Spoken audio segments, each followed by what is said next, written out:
Let's go to Alan in Kings Langley. Alan, we're practically neighbours. I live in a very nearby village to you. Oh, cool. I wonder if you can help me.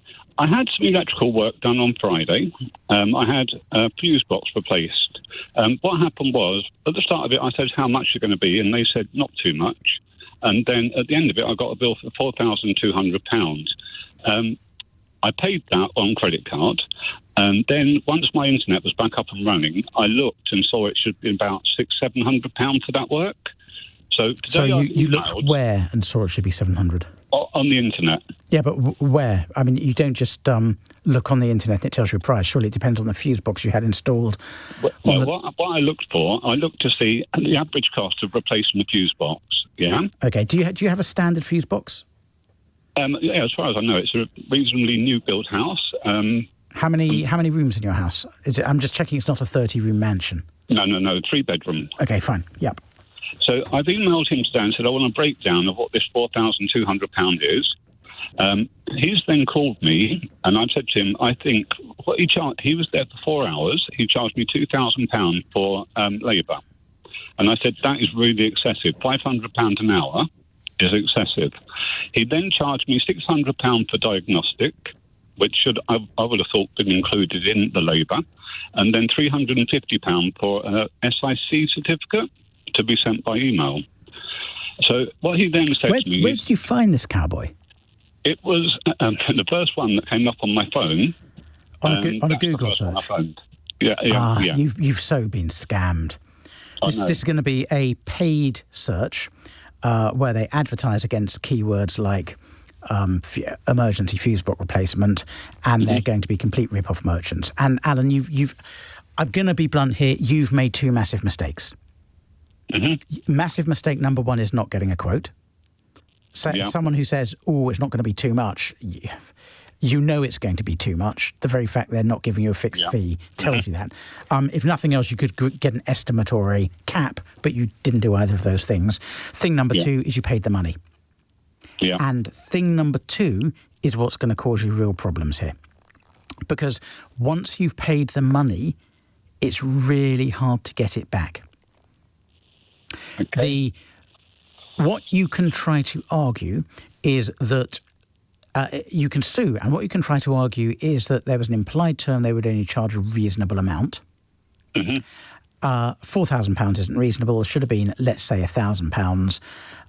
And you were overcharged. The problem is, Alan, you've shot yourself in the foot a little bit here by paying the money, because that is not 100% an admission that it was reasonable, but it's 90% an admission. I'm assuming he wasn't threatening or anything like that. Oh no, nothing like that.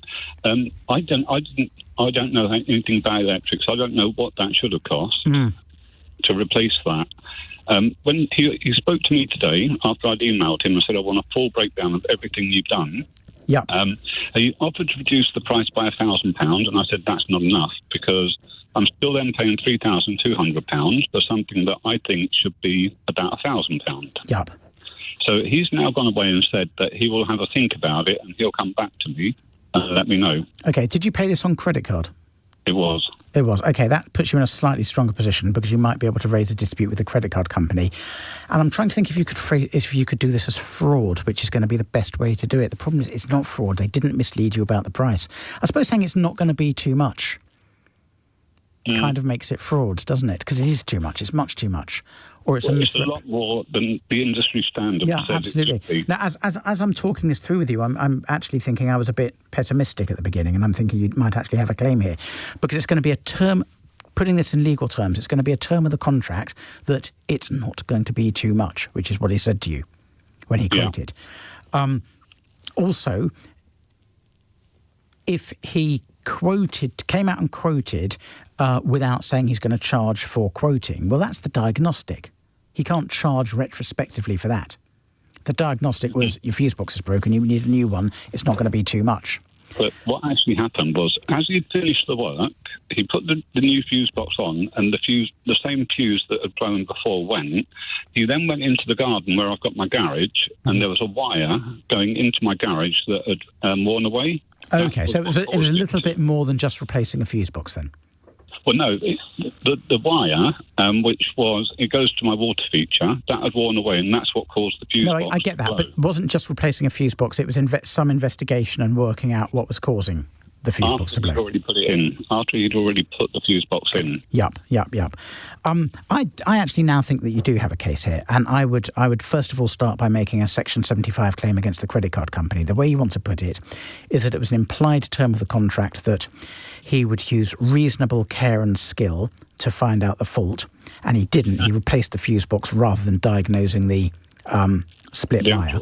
Yeah. And it was an express term of the contract that it wouldn't cost too much. And in breach of that express term, he charged you £4,000. As I talk this through with you, I'm actually thinking you've got quite a good case here.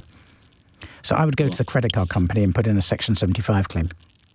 See, at the moment, the payment's still pending, and I phoned them on Saturday and said, can you please hold that until I've got resolved the dispute with the supplier. Oh, good. Good.